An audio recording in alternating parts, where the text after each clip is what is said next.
Hello, everybody. My name is Barbara Kowalewska. I am co-lead of the ThoughtLab at L&D Shakers. L&D Shakers is international community. We are growing. We're bigger and bigger. More countries and cities involved. And basically, we want to be all about sharing new ideas, best practices, inspiring each other, being a safe space and place to go to learn together and discover new things. Yes, I'm super excited to see you all today. Today we have a great topic. Emma will tell us about the career development.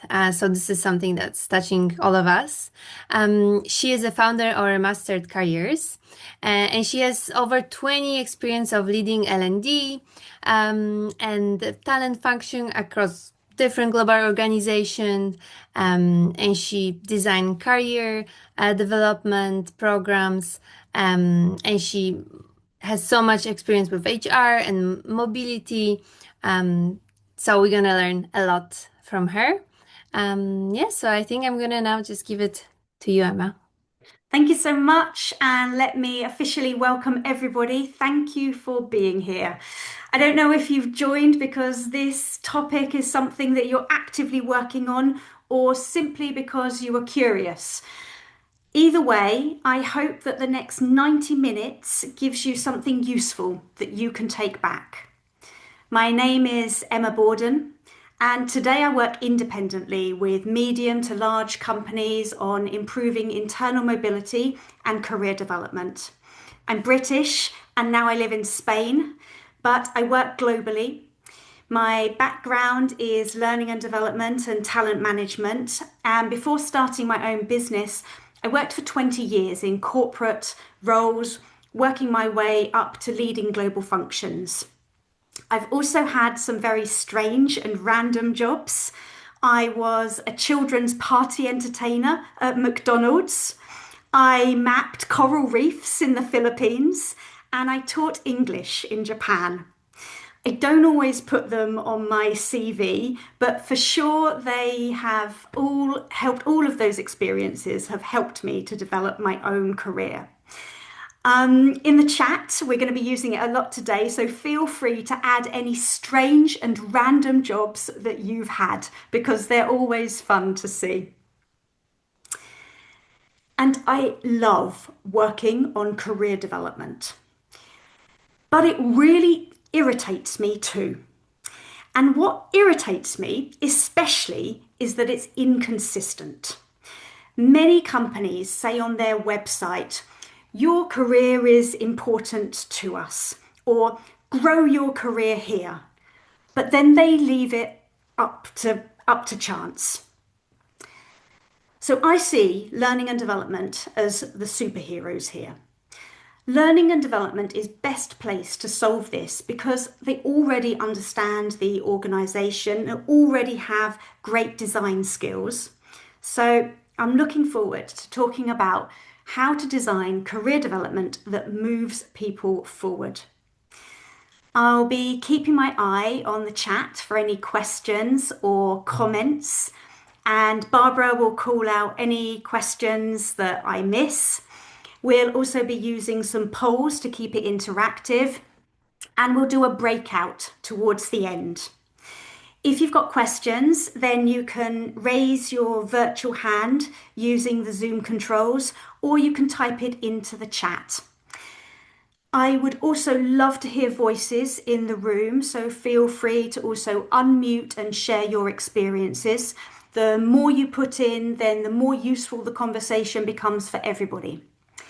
If you need to leave early, then that's fine. You'll notice that this session is being recorded, and the recording and the slides will be available on the L&D Shakers Slack channel, and we'll provide a link at the end so you can link to that. And yeah, that's the introduction. Let's get going, and I'll show you what we're going to cover today.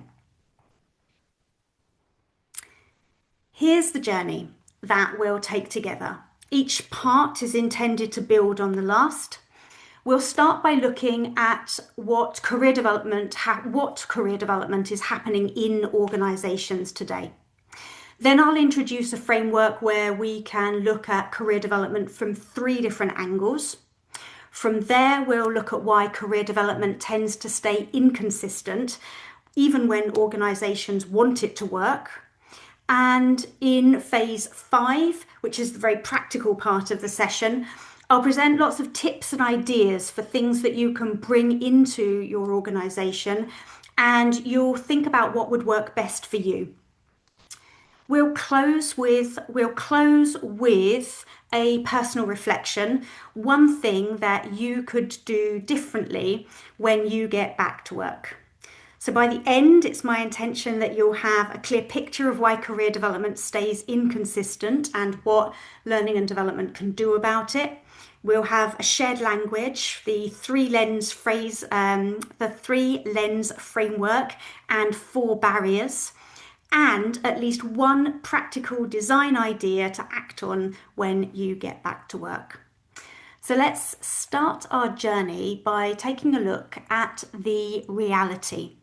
I can see already we've got a question in the chat, which is about the slides. Then the slides will be available on the L&D Shakers Slack channel, and we'll drop a link into the chat at the end. And Lena, you already have got my personal email address, so you can always email me. Great. So let us get started. And then I want to get started actually with a poll. I want to hear from you. My question, it's anonymous, by the way. So if you're answering on behalf of an organization, then just know that we can't track your answers. You can be as honest as possible. The poll has just popped up on your screen there, and it asks, how would you describe career development in your organization right now? If you're not with an organization at the moment, then you can choose the last place you worked or a client with whom that you're working. It's multiple choice, but you can only choose one answer. So, will you choose? It happens informally, but mainly for certain teams or certain people.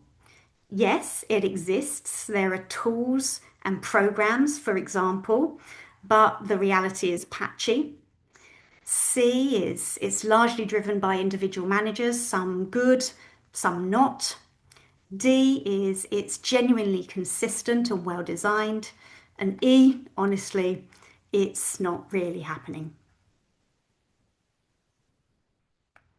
So take a moment. Barbara and I have got sneak preview. We can see the answers coming in and we'll reveal them to you soon. So far, we have a spread across all responses that answer it for you. For the people who can't see the poll, it should pop up. If you're working on a mobile, sometimes you have to switch the screens. I cannot see it either. I have no idea why Zoom does that to some people. I don't think it's personal, but I can see a couple of people have just written. I'll be reading out the answers in a second. Feel free to answer in the chat how you think that career development is working in your organization. All right, Barbara, in that poll and share the results. Okay, let's take a moment here. So our top answer, oh my God, it's almost like a third. Our top answer is it's largely driven by individual managers, some good, some not. Yes. And we've got joint second place. It happens, but quite localized, certain teams, quite people. And then 27%, honestly, it's not really happening. And sad news, we've got no response for D. It's genuinely consistent and well designed. And yeah, that is also my experience. On the one hand, that's really great because it keeps me in business. But on the other hand, it means that we've got lots of opportunity to work with. So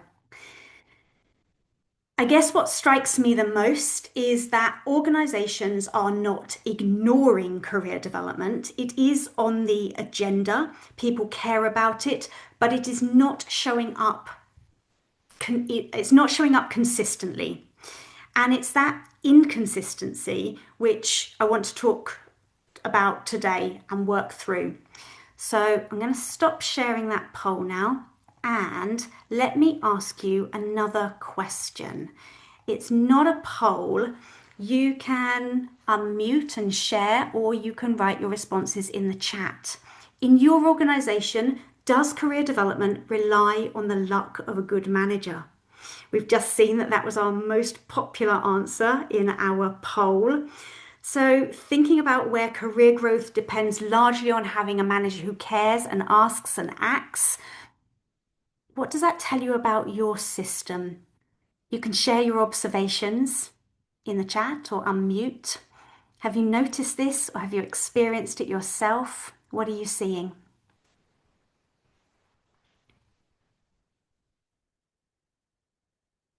Yeah, some nods, some recognition. I can see that last point, which is let's hear it for the managers who try. Yes, because there are good managers. That's the point, I guess, about hit and miss, is that some ones are really good. That's it. A good manager is everything.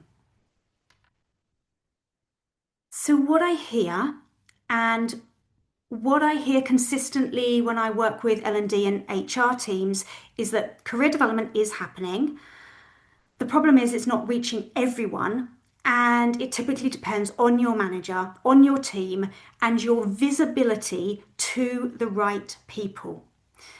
What's interesting is that it's not actually a resource problem.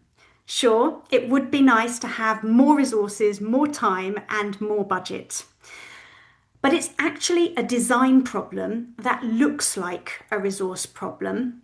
And that's what I want to explore with you today.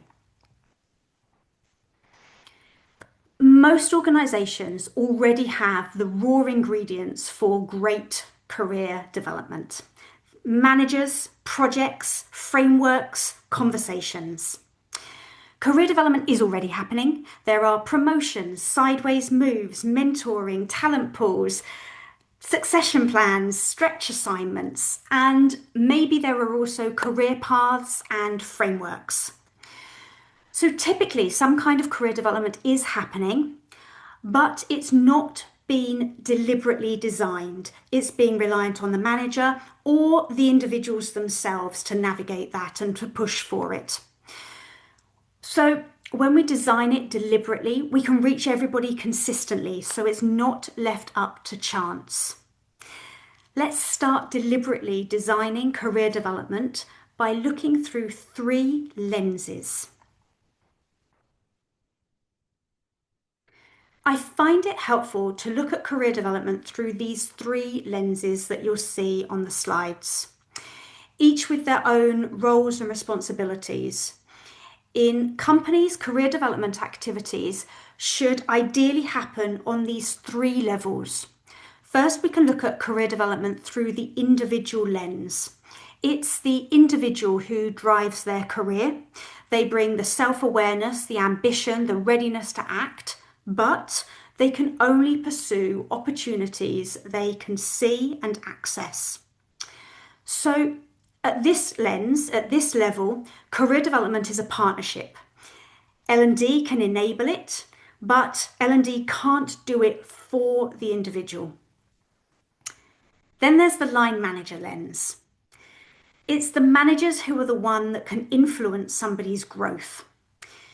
They're the single best influence on someone's day-to-day development because they can set the tasks, they can coach and give feedback, or not. They can open or close doors regardless of HR policy or formal programs. And this is where most translation gaps start. For example, miscommunication or not understanding or using of tools and not creating opportunities. And it's where learning and development can have the most practical leverage. Last but not least, there's the organisational lens. This is where we can shape the conditions for successful career development. Through this lens, we can design the systems, tools, pathways, These are the conditions that make development possible. And through this lens, we can set what moving forward looks like and how visible those paths are to everybody. Making sense so far? All good? Give me the nods. Give me the emojis, the thumbs up. Fantastic. Thank you very much. I know that you're with me. Let's continue with the three lenses. There are things that L&D can design for in each of these three lenses or levels. For the organisation, we can design things like career frameworks, talent programs, and succession processes. This is where L&D can have a huge impact because the organisation needs L&D design skills. A great question to ask is, what do we need to change structurally to make development consistent? And for line managers, the work is about enablement. So line managers can have great career conversations, advocate, coach and give feedback, and create stretch assignments. L&D's design question is, how do we equip managers for development in the flow of work? And for individuals, L&D can support individuals to build career clarity, self-awareness, and proactively navigate opportunities. L&D's design question here is, how do we build self-awareness and navigation skills? Most of the time, when career development isn't working, it's because we're focusing on one lens and ignoring the others. For example, we build a program, that's the organisational lens, but we don't enable managers to make it real. Or we invest in individual coaching, but there's no structure behind it. Today's session focuses primarily on the organisational lens and the design decisions that sit within L&D's remit. I'll pause for a moment, just again to check the chat, to see if we've got any questions. Or if anyone wants to ask anything, go for it. Okay, I can see a question coming into the chat now. What happens if a line manager is not motivated to perform career development roles? Oh, I've got multiple opinions on this and multiple answers, and I think it's going to depend also on the culture of the organisation that you're working in. I think the number one thing is that you can make sure that you've equipped them, that you've enabled them. We're going to spend quite a long time talking about different options to equip managers, just to make sure that they've got the tools, not just that they've gone on a training program, but they've got in the moment tools that you can use, or that managers can use in the moment when having career conversations. Because it's likely that managers will be scared of conversations, quite rightly, when the culture in the organisation is that career development means very linear moves.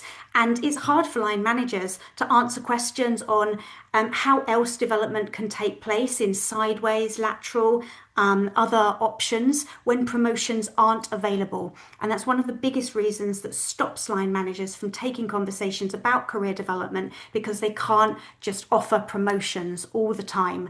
So tools to help managers answer that question and think of other options is some of the biggest piece. You can also look through the organisational lens about accountability. You might need support from HR business partners on that front, but building it into performance cycles and getting some support from HR business partners to hold managers accountable for career development conversations would be my top two suggestions for that question. Sam Harding, you've got a question. Are you going to unmute and ask it? Yes, I will. Hello, thank you for having me here and lovely to see everybody. I try and join these as often as I can, and I felt this one was a great session to join today. I'm kind of thinking about this positioning of career development, career planning, talent succession, all of that within my own organization. And I feel like I'm at this kind of really interesting starting point, but also somewhere down there with it. So at the moment, I'm supporting individuals with their own career aspirations, whether that be via coaching, individual CPD planning, or even supporting people with interview techniques. It very much comes to me as the organisation's learning and development manager. So, one of my big questions I've posed back to the organisation is, what are we trying to do here? Are we trying to retain people and build succession plans and CPD planners and then provide the L&D investment around that and essentially try to use that to retain staff and nurture them and grow them? Or are we producing some of these activities or starting to think about career mobility, understanding that we're a small company, 150 people, that actually they might go elsewhere? And is that okay? And I'm trying to work out the best way of like positioning that question to the organization as part of this, like, what are we trying to achieve here? And I think this is a really great way of framing these lenses. But the big question for me at the very beginning is, for why? Like, what reason? And let's be really clear on that in the first instance.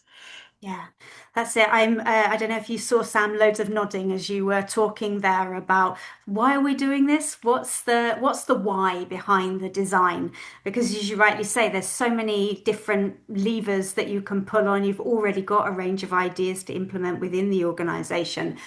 The question that sits behind it is why and what are we trying to achieve here? Interestingly, and we're not going to cover that in today's webinar. I don't have particular slides on it, apart from it's a fantastic question. Why? What are we trying to achieve?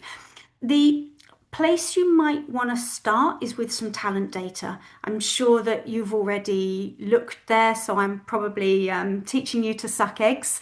But just to say that that's normally my starting point is to gather the data and look at gaps within the succession plan and look at readiness. And if possible, if you've identified your critical roles within the organisation, then to see whether those have got ready now successors.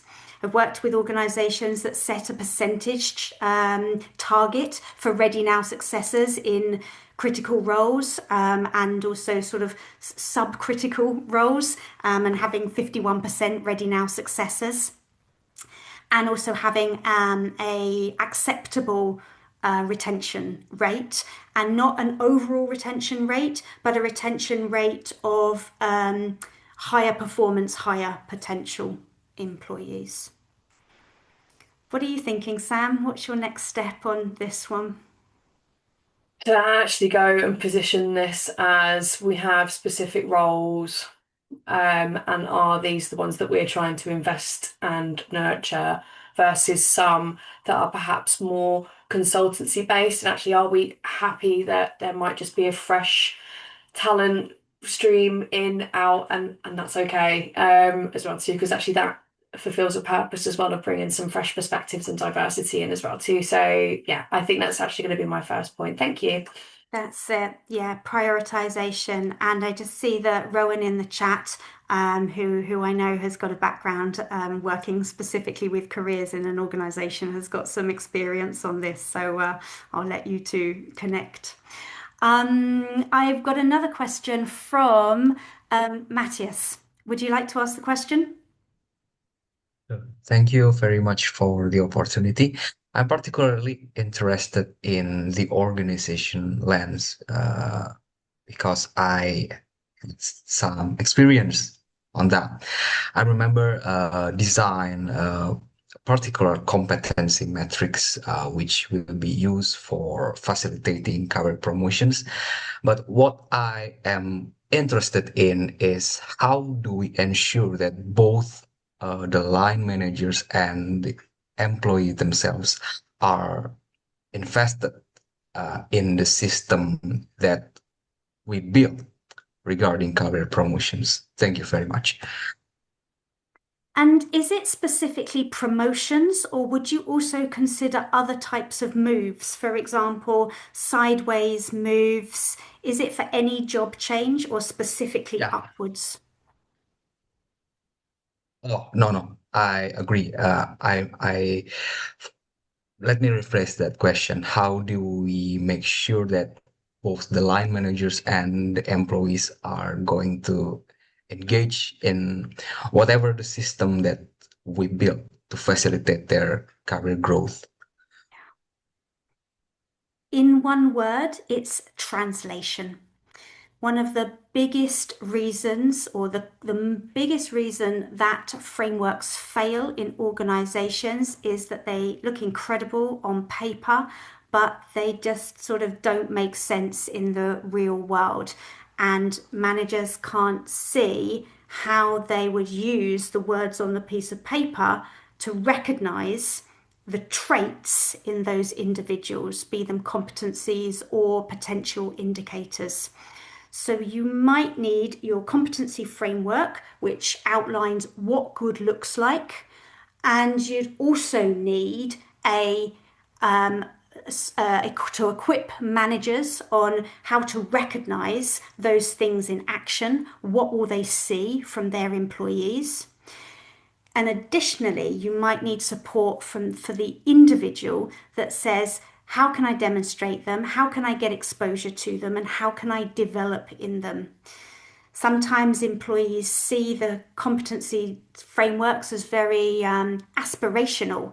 And they're like, yes, I want to get there, I want to develop, but I don't know how. So it also needs to come with a how do I develop from an employee perspective. And that will then get their buy in because they'll know how to do it. Thank you very much. Yes, I agree with your statement, but in the end, is it depends on how well do we manage those kind of stakeholders.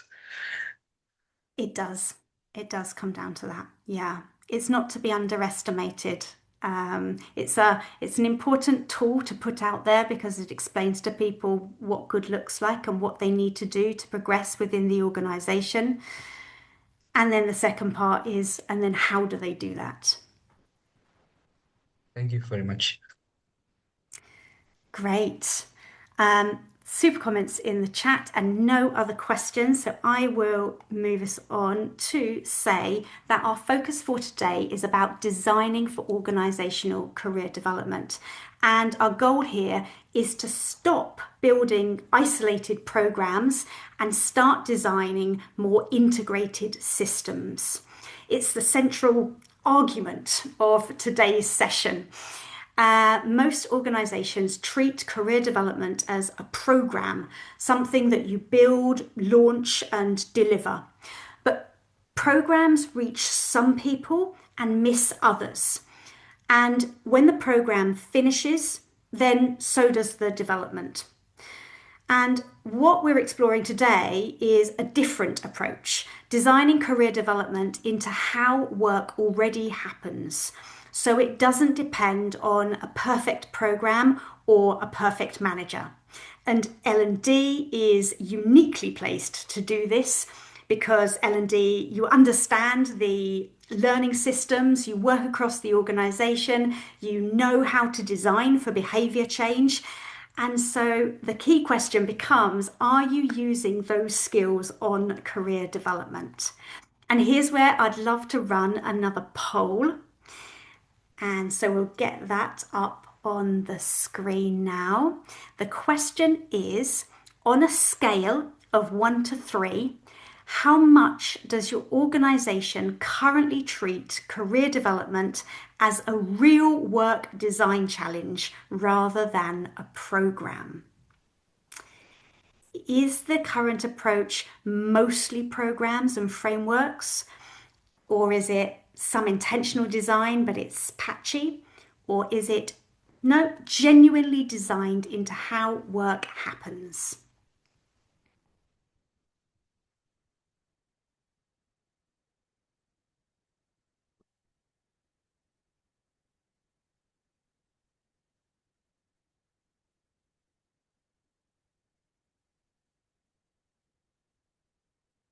Answers are coming in now. Excellent. If you can't see the poll, I love it that you've put it in the chat.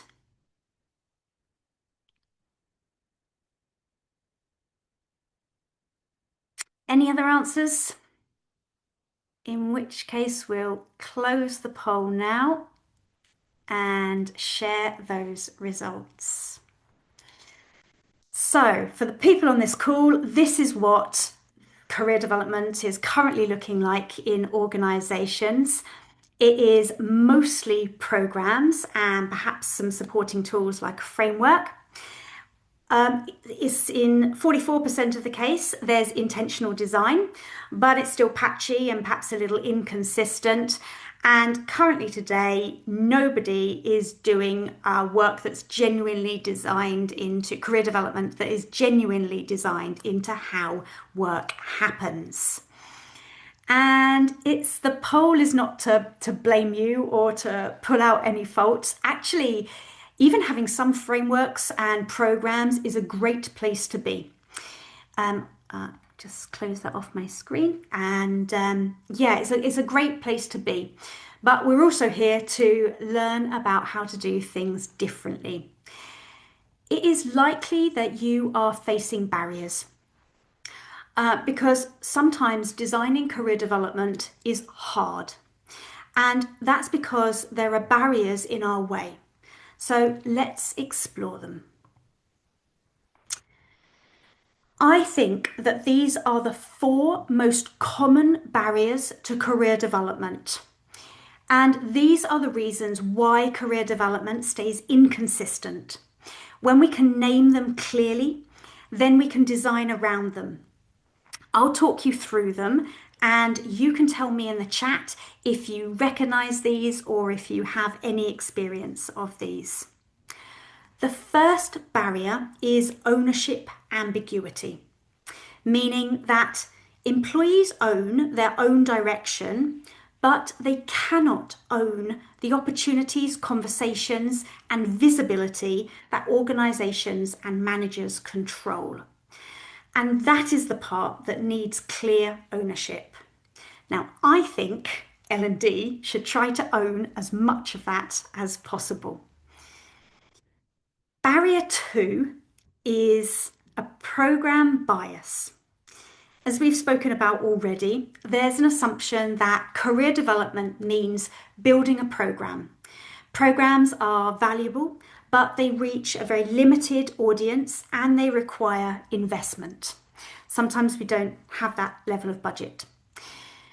They also tend to go to people who already have visibility. The majority of career development happens in everyday tasks through projects, conversations, stretch roles, and internal moves, not through structured programs. Barrier 3 is fear of attrition. It's like, if we develop people, they'll leave. Stakeholders don't always say openly and directly, but when you're in conversation, you can probably sense that that is what they're thinking, that is what they mean. The evidence suggests the opposite. People leave when they don't get development. And so this fear of attrition shapes investment decisions and often limits who career development reaches.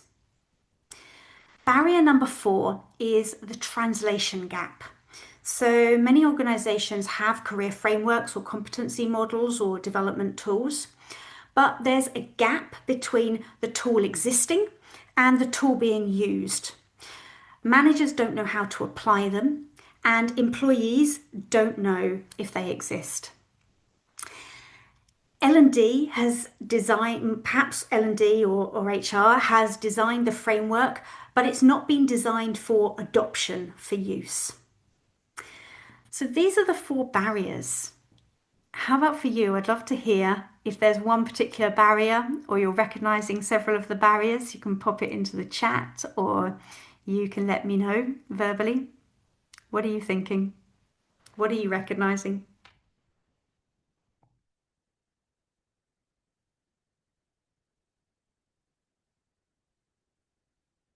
Seeing a couple of votes for ownership ambiguity, that of course individuals own their own careers, but who's owning the other parts of it?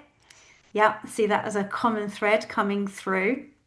Number 4 is the translation gap. We've got the tools, but how do we make them be understood and used? And there's a fear of attrition within the organization. Does anyone have any other barriers that I haven't captured here? Feel free to share those. That might also help us understand those.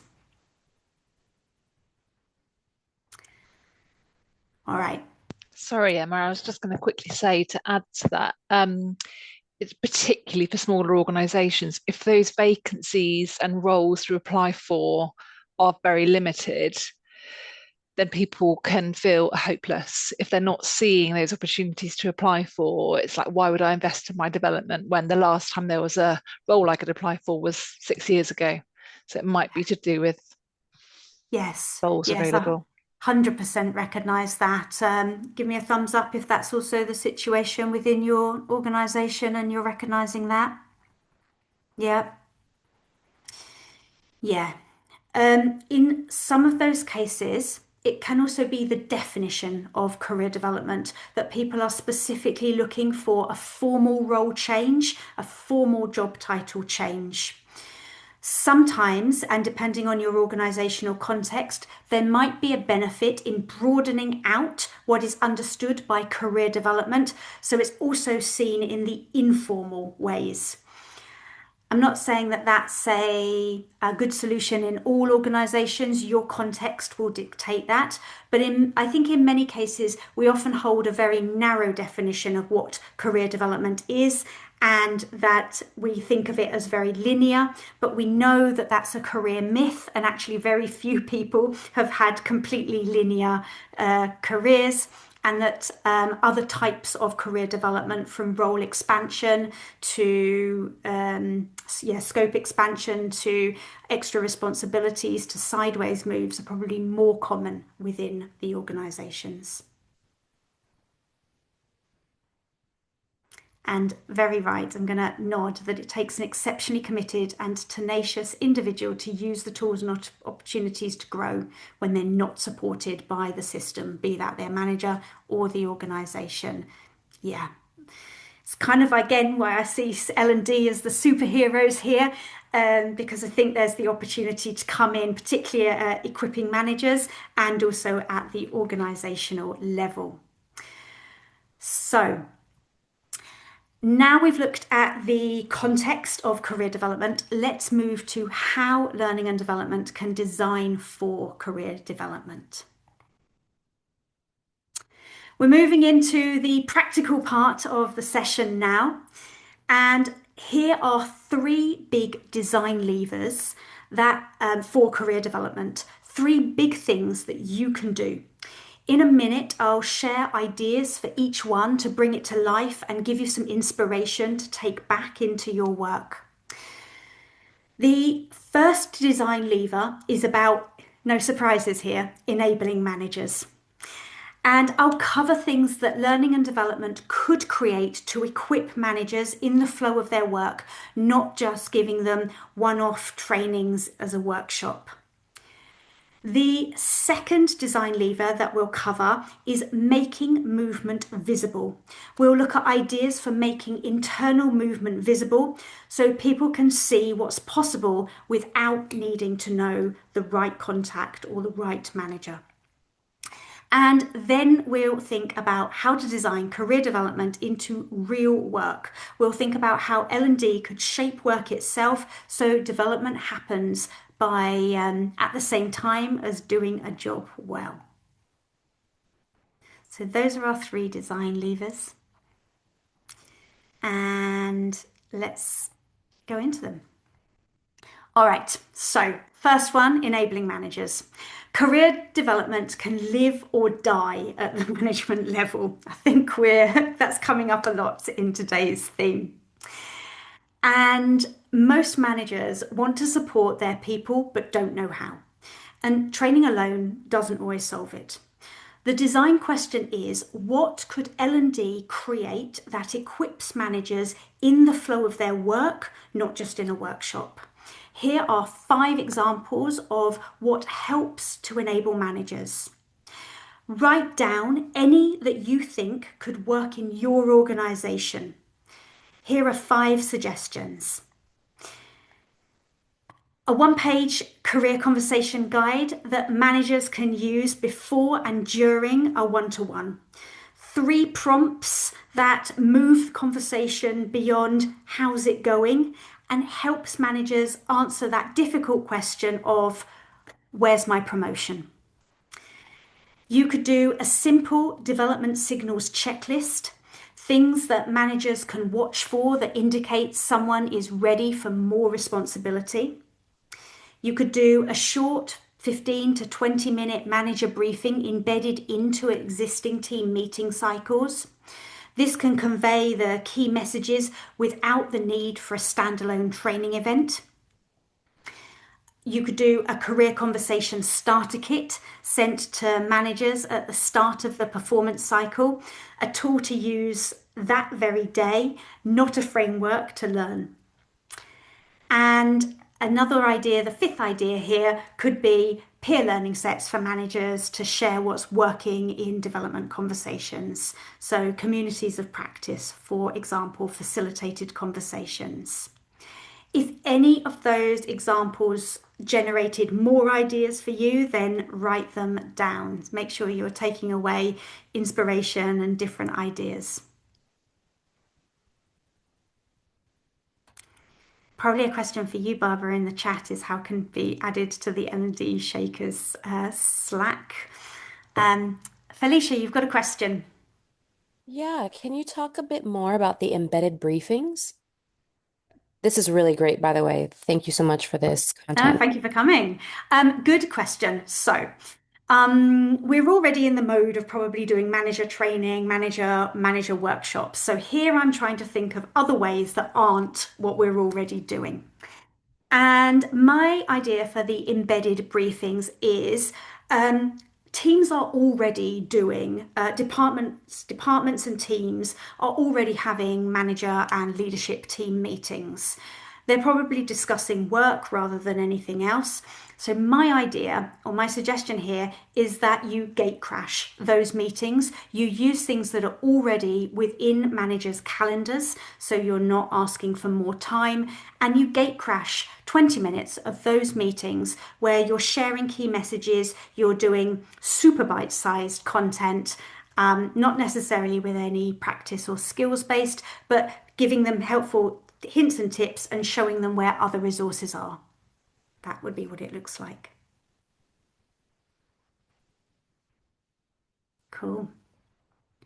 Got another question with how do we identify these development signals? Here, honestly, here is where I just use AI. We know what they are. We know what the development signals are. If we want to make a great resource, I would absolutely be using LLMs to help me create this kind of tool. A simple checklist of what to look for when when people are ready for stretch. This would be helping a manager to determine someone's level of competency within their role, not a competency framework, but just a management assessment of is this person comfortable and performing within certain tasks of the role? Are they demonstrating interest? Could their role be expanded to support other projects within the team? So helping a manager to decide, is this person ready for some stretch, ready for some extra responsibilities? Could I remove some of the tasks from one person and to enable them to take on some extra tasks and extra responsibilities within another area? Okay. Cool. So let us go on to this the second design lever here, which is making movement visible. Internal mobility is often the most powerful career development tool available. Most people don't know what opportunities exist or how to access them. The design question is, what would it take to make internal movement visible so people can see what's possible without needing the right manager or the right connections? Here are 5 examples of things that you can do. Make an internal opportunity board that shows more than just formal job vacancies. It could include projects, secondments, shadow opportunities, and cross-functional projects.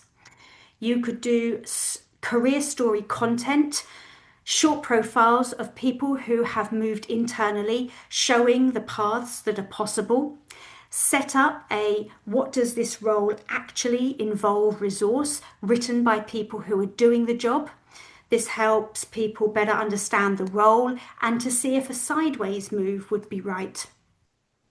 Make a structured internal referral process so managers can actively recommend people for opportunities in other teams. This reduces the reliance on informal networks and who you know. And number 5, the idea here is have regular internal mobility data, perhaps shared with L&D and HR, so that the patterns become visible and you can design accordingly. Write down any ideas about making internal movement more visible. Capture the ideas that you've got that will work for you within your organisational culture. As you're doing that, I'm checking the chats and for sure reinforcing Tanya's comment around the best way is to give high potential real business problems to solve for high return on investment and the right visibility to L&D. Yes. Let's move on to the third design lever idea. Research consistently shows that the most meaningful development happens through experience. For example, stretch assignments, new challenges, and real problems. But most organisations don't design work with development in mind. The design question for L&D is, how could L&D shape or support the work itself so development is combined with doing the job well? Let me run through these 5 examples so you can see what it looks like and capture any of your own ideas. A stretch assignment framework that helps managers identify meaningful stretch, not just extra work, and helps employees understand what they're developing. It might also include support resources like access to coaching or knowledge building. Number 2 includes project design that includes a development brief alongside the delivery brief. What skills will this build for whom and how can we reflect that? Number 3 is a development by design checklist for L&D for ourselves when commissioning any learning intervention, where we ask ourselves how it connects to real work. Number 4 is cross-functional task forces designed with development intent, where participation gives people exposure outside their function. Number 5 is a structured reflection habit, where when a project closes, we do not just what did we deliver and how did it go, but what did we learn and who grew from it. If you spotted any opportunities there, then write them down. Capture them now so they don't go out of your head. So those are our 3 practical design levers with examples of things that move people forward in an organisation. I'm sure that we've reached the time in the workshop where you are ready to start thinking about how you'd apply them in your world. So for this part, then we're going to do an activity that will be in small groups. you'll be invited to join a breakout group. This is your opportunity to discuss ideas, share what has worked for you in the past, share what you think could work, and talk about what you want to implement. You're welcome to use those previous ideas as inspiration, and probably you've also got your own ideas. Here are 3 prompt questions which I'll let you think about in advance. Which lever feels most relevant in your organization or your client organization with whom you work? Which example resonates the most, or what would you add to the list? And what's your biggest obstacle in doing it? I think there's a lot of value in having that small group conversation so you can hear from other peers and suggest ideas. In your group, it would be amazing if you could share afterwards when we come back. Prepare to share 1 insight with everybody when you come back. So I'm going to set up the breakout rooms for you now. We're going to spend about 13 to 15 minutes in there. I can see already that some people are heading off who perhaps don't love the ideas of breakout rooms. If you want to wait in the main room, then you're welcome to do that, but then you miss the opportunity to talk with your peers. So I'm opening the breakouts for you now, and I'll close them in about 15 minutes. Opening the rooms for you now.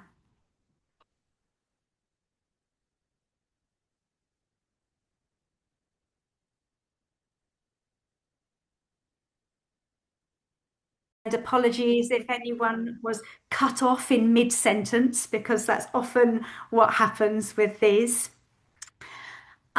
It's at this stage I, of course, get FOMO, fear of missing out, because I don't get to be part of any of the breakout discussions. So here's the bit where I can have a few insights and you can let me into some of your discussions. I'd love to hear maybe 1 or 2 people from every group. What was a useful insight that you took from your group discussion? If people are feeling brave, I'd love to hear. Otherwise, I might pick on somebody. I'm happy to share a couple. Go, Rowan. We talked about manager relationship being absolutely key, and the reflection piece, actually. Your point, Emma, about how development is happening in real time. It's not carved out sort of separate to the day job. It's just happening on a daily basis. But if you don't take the time to review, reflect, and evaluate and see the impact and measure the impact, it can go unnoticed. Yeah. That was one of our conversation topics. Loving it. Loving it. What to add from another group? I'm happy to share. Yeah, that'd be great. I shared in my group that my company is currently being acquired, and it's been a multi-month journey, we'll call it that. And so my team is really focused on how do we keep development front of mind, so people still feel like there is room to be developed and grow when they are honestly in a bit of a state of uncertainty. We don't yet know a lot from our acquiring company on what the future will look like, and if there will be redundancies. And some of us have lived this life before, so we know what could be coming. And I think we as humans sometimes look to the most negative outcomes as the most possible outcomes, unfortunately. Or maybe that's just Americans. But we have a lot of ambiguity. And so I was sharing that with my group, and my group had great perspective of anchoring in the fact that development is always going to be important to grow yourself, your skills, your experience, regardless of if that is staying in the current position you're in, a new opportunity with this new company structure, or if you do end up elsewhere, it still does you a favor to be more marketable and ready for whatever is next in the near future or the farther future as we learn more through this process. So I appreciated that perspective of grounding people in what they can control and what they can do for themselves in a bit of a ambiguous and uncertain, unsteady situation. That's it. And as you look at career development through those three lenses, you might choose to pause the organizational lens for the moment because of the uncertainty, and you might not have that stakeholder buy-in, but yet equipping managers to have development conversations, perhaps not around potential formal moves, but around interesting work opportunities and developing on the role, and the individual lens as well, helping people to get clear on career clarity and self-awareness and navigating and creating opportunities. That might be the place to the space to play in if you can't do the organizational lens at the moment. Yeah, I appreciate that, Len. Thank you. I would love to hear from the group with Ruth and Virginia and Mahek and Felicia and Matthias.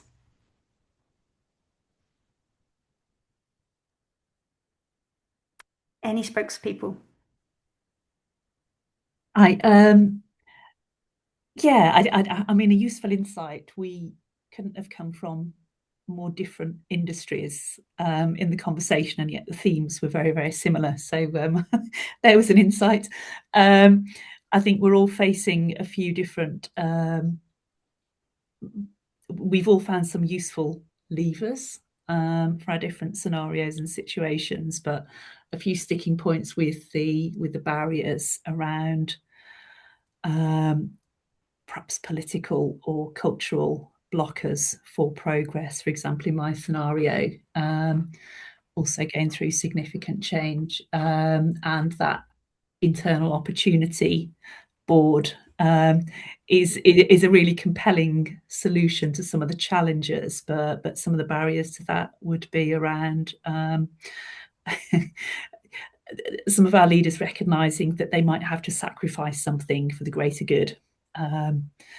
And I don't think we quite got to working through the answer, but it's, what's the compelling narrative to help people hook into this opportunity that actually is going to be beneficial all round. Yes, the stopping of hoarding of talent and the starting of sharing. And I think the key is like the mutual benefit of it, that if you give up an employee or some hours, do you get something back for that? Yeah. Yeah. That makes sense. Thank you. Last but not least, I'd love to hear from Room 4, which was people like Crystal and Hilary and Lena and Elatia. Can I get a volunteer? Everyone's just looking at each other. I know. Go ahead and go. Crystal. Good. Yeah. So we talked about kind of the movement piece a little bit from Althea and what they're doing in their organization. And then we also talked about like enabling managers as well. That's something we're really focused on for a couple of us, especially here at my organization. We've actually cascaded a team development goal for all our people leaders in the organization. So it was automatically kind of in their goal setting in our HRIS system. And now we're trying to provide the leaders things to follow up from what that team development goal really looks like, right? In terms of feedback, career development. We're doing feedback training in a few weeks, and so there's some things coming now that are going to follow that. And Hillary and I also talked about, we have leadership programs that we run face to face and virtually, but we know that just sitting in a formal classroom learning something is not how you can continue to develop people. There's other ways, and we're trying to get that message across to our people leaders. Amazing. Thank you very much for sharing that. Yeah. Super. Thank you. Always a pleasure to hear what people have discussed, but always also what I'm hoping for is to hear more voices in the room so we can get more ideas. Because when we can take inspiration from each other, we can hear what's working, what other people have tried, what would work in particular organizational climates, and so it gives us more opportunities to support career development within our organizations. Now, time for some personal reflection. Please don't let this be a workshop where you have a number of interesting insights and nothing happens. Take a few moments to turn your insights into action. Here are 3 prompt questions for you to answer individually. Which of the 4 barriers feels most relevant to your organization right now? Which design lever, manager enablement, visible movement, or designing into work has the most potential impact where you are? And number 3, what is the one specific thing that you could do differently in the next 4 weeks?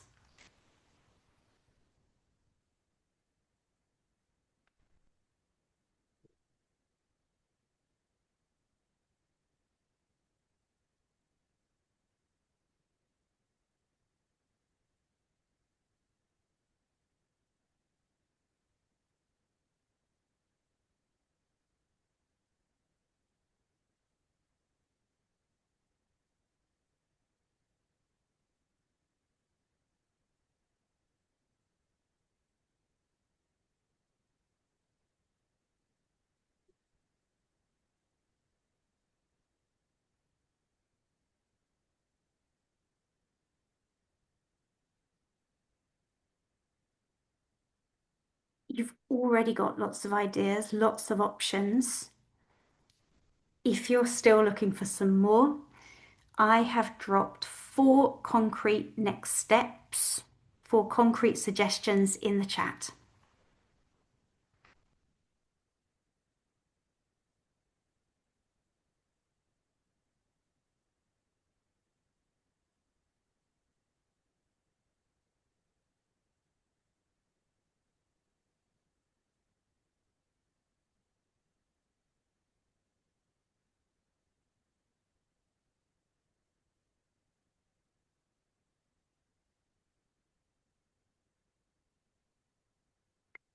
And as you're thinking of your answer to number 3, I would love to hear it. You can drop it into the chat. We've only spent a little over an hour, but I think that you're already understanding that I really like ideas, options, spotting the opportunities, and practical suggestions. I've given you some. It would be great to see some more in the chat. What's one concrete action that you're going to do?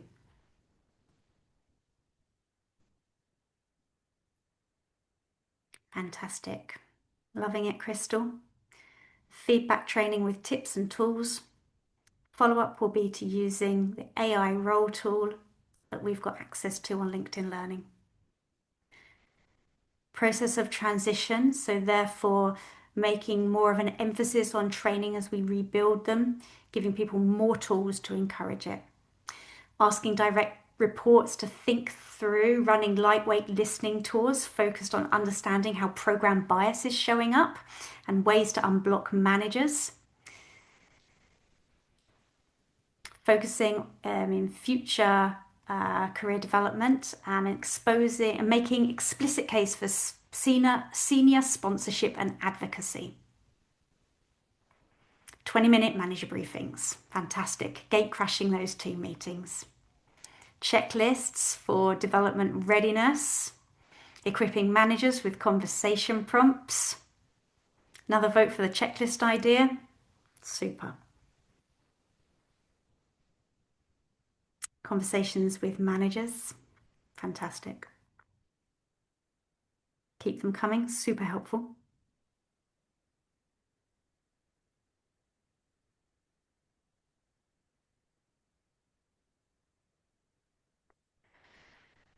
We've covered a lot in today's session. Let me do a recap of the key ideas. Career development is already happening in most organizations, but it's inconsistent. Inconsistency is usually a design problem, not a resource problem. You don't need to wait until you've got time and money for a program.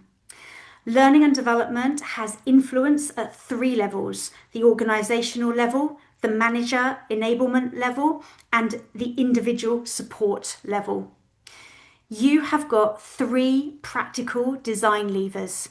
You can enable managers, equipping them in the flow of their work to support career development, not just in workshops.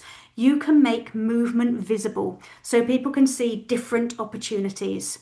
You can design into real work so people develop at the same time as doing the job well.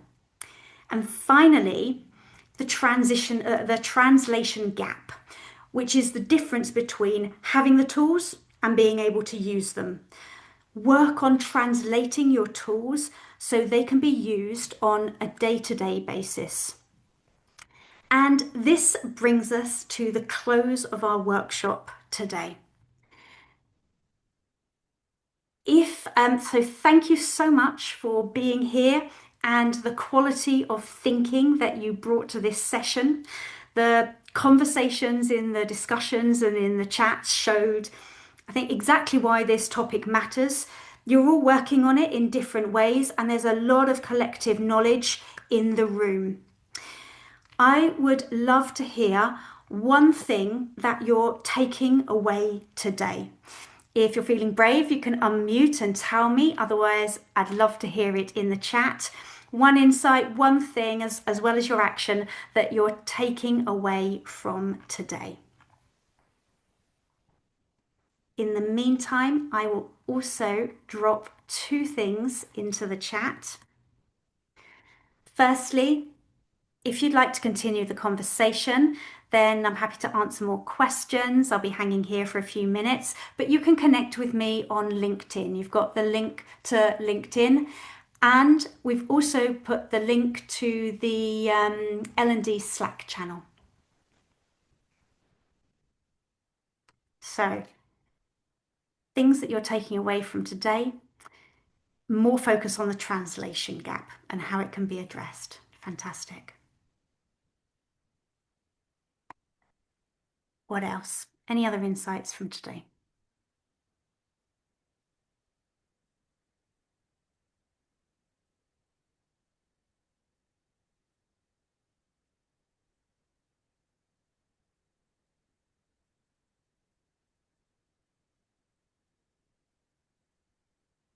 So, career development done well is not complicated, but it does require intentional design. The difference between organizations that get it right and those that don't is not budget or ambition. It's whether someone has designed it deliberately. And that is the job that learning and development is well placed to do. If today has raised any questions that you feel is relevant to your organisation, or if you're working on any of these design levers and want to talk it through or think it through, then you've got my contact details for LinkedIn in the chat. And I'm also happy to continue any conversation in the L&D Shakers Slack channel. Remember to look out for the recording and the slides. We'll be uploading those. So, thank you so much, everybody. Thank you again, and I hope to see you at some of the future sessions. Thank you.